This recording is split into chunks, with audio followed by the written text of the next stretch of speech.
श्री गणेशाय नमः। हर हर महादेव, देवों के देव महादेव। पार्थिव पूजा की महिमा, शिव नैवेद्य भक्षण के विषय में निर्णय तथा बिल्व का महात्म्य। तदनंतर ऋषियों ने पूछने पर किस कामना की पूर्ति के लिए कितने पार्थिव लिंगों की पूजा करनी चाहिए, इस विषय का वर्णन करके सूत जी बोले, महर्षियों, पार्थिव लिंगों की पूजा कोटि कोटि यज्ञों का फल देने वाली है। कलयुग में लोगों के लिए शिवलिंग पूजन जैसा श्रेष्ठ दिखाई देता है, वैसा दूसरा कोई साधन नहीं। ये समस्त शास्त्रों का निश्चित सिद्धांत है। शिवलिंग भोग और मोक्ष देने वाला है।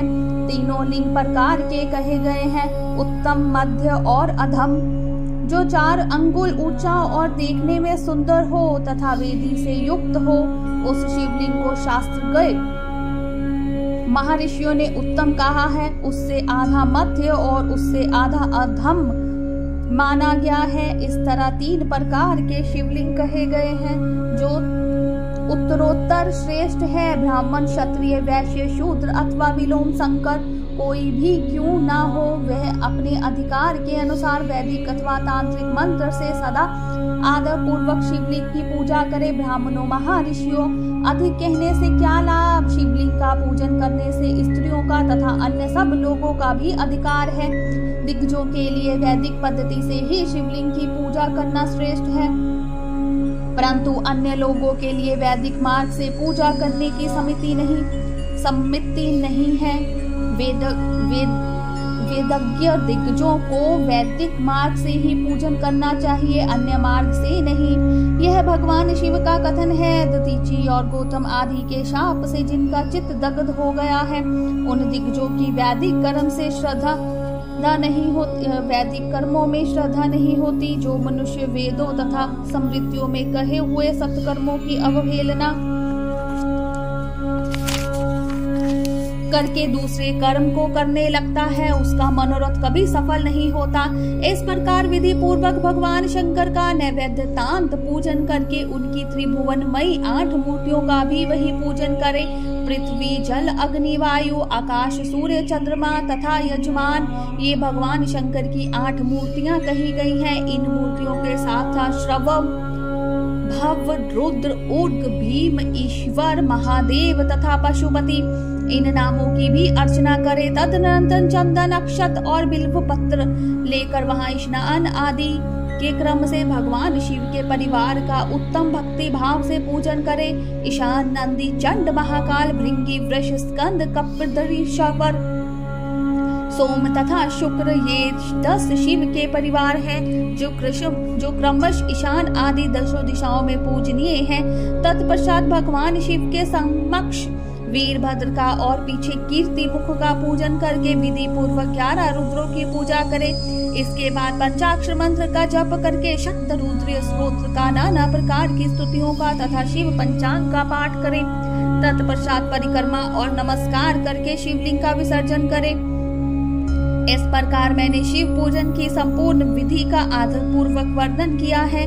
रात्रि में देव कार्यों को सदा उत्तराभिमुख होकर ही करना चाहिए, इसलिए शिव पूजन में पवित्र भाव से सदा उत्तराभिमुख होकर ही करना चाहिए। जहाँ शिवलिंग स्थापित हो उससे पूर्व दिशा का आश्रय लेकर नहीं बैठना या खड़ा होना चाहिए, क्योंकि वह दिशा भगवान शिव के आगे या सामने पड़ती है। इष्ट देव का सामना रोकना ठीक नहीं। शिवलिंग से उत्तर दिशा में भी ना बैठे, क्योंकि उधर भगवान शंकर का वामांग है, उसमें शक्ति स्वरूप देवी उमा विराजमान है।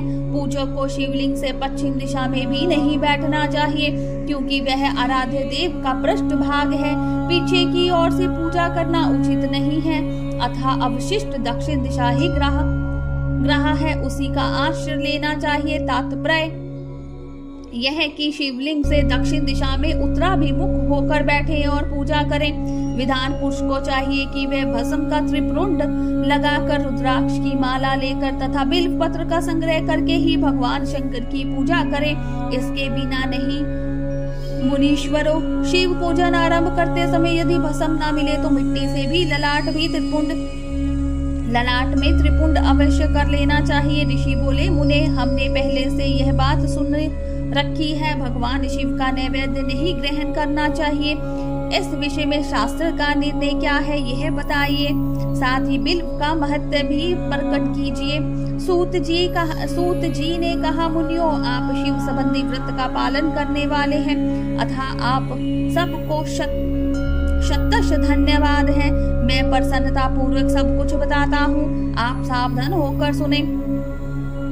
जो भगवान शिव का भक्त है, बाहर भीतर से पवित्र और शुद्ध है, उत्तम व्रत का पालन करने वाला तथा दृढ़ निश्चय से युक्त है, वह शिव नैवेद्य का अवश्य भक्षण करे। भगवान शिव का नैवेद्य आग्रह है, इस भावना को मन से निकाल दे। शिव के नैवेद्यों को देख लेने मात्र से भी सारे पाप दूर हो जाते हैं। उसको खा लेने पर तो करोड़ों पुण्य अपने भीतर आ जाते हैं। आए हुए शिव नैवेद्य को सिर झुकाकर प्रसन्नता के साथ ग्रहण करें और प्रत्यक्ष करके शिव समरण पूर्वक उसका भक्षण करें। आए हुए शिव नैवेद्यों को जो ये कहकर कि मैं इसे दूसरे समय में ग्रहण करूंगा, लेने में विलंब कर देता है, वह मनुष्य निश्चय ही पाप से बंध जाता है। जिसने शिव की दीक्षा ली हो, उस शिव भक्त के लिए यह शिव नैवेद्य अवश्य भक्षणीय है। ऐसा कहा जाता है कि शिव जी की दीक्षा से युक्त शिव भक्त पुरुष के लिए सभी शिवलिंगों का नैवेद्य शुभ एवं महाप्रसाद है, अतः वह उसका अवश्य भक्षण करें। परंतु जो अन्य देवताओं की दीक्षा से युक्त है और शिव भक्ति में भी मन को लगाए हुए हैं, उसके लिए शिव नैवेद्य भक्षण के विषय में क्या निर्णय है, इसे आप लोग प्रेम पूर्वक सुनो। ब्राह्मणों, जहाँ से शाल ग्राम शिला की उत्पत्ति होती है, वहाँ के उत्पन्न शिवलिंग में रस लिंग, पारद लिंग में पाषाण, रजत तथा सुवर्ण से निर्मित लिंग में देवताओं तथा सिद्धों द्वारा प्रतिष्ठित लिंग में, केसर निर्मित लिंग में, स्फटिक लिंग में, रतन निर्मित लिंग में तथा समस्त ज्योतिर्लिंगों में विराजमान भगवान शिव के नैवेद्य का भक्षण चंद्रयान व्रत के समान पुण्यजनक है। ब्रह्म हत्या करने वाला पुरुष भी यदि पवित्र होकर शिव निर्मल माय का भक्षण करके उसे सिर पर धारण करे तो उसका सारा पाप शीघ्र ही नष्ट हो जाता है। पर जहाँ चंड का अधिकार है, वहाँ जो शिव निर्माल्य हो उसे साधारण मनुष्यों को नहीं खाना चाहिए। जहाँ चंड का अधिकार नहीं, वहाँ के शिव निर्माल्य का सभी को भक्ति पूर्वक भोजन करना चाहिए। बानलिक, नर्मदेश्वर, लोह निर्मित स्वर्ण आदि धातुमय लिंग, सिद्ध लिंग, जिन लिंगों की उपासना से किसी ने सिद्धि प्राप्त की है अथवा जो सिद्धों द्वारा स्थापित है, वे लिंग स्वयं भूमि लिंग, इन सब लिंगों में तथा शिव की प्रतिमाओं में चंड का अधिकार नहीं है। जो मनुष्य शिवलिंग को विधि पूर्वक स्नान कराकर उस स्नान के जल का 3 बार आचमन करता है, उसके कायिक, वाचिक और मानसिक तीनों प्रकार के पाप यहाँ शीघ्र ही नष्ट हो जाते हैं।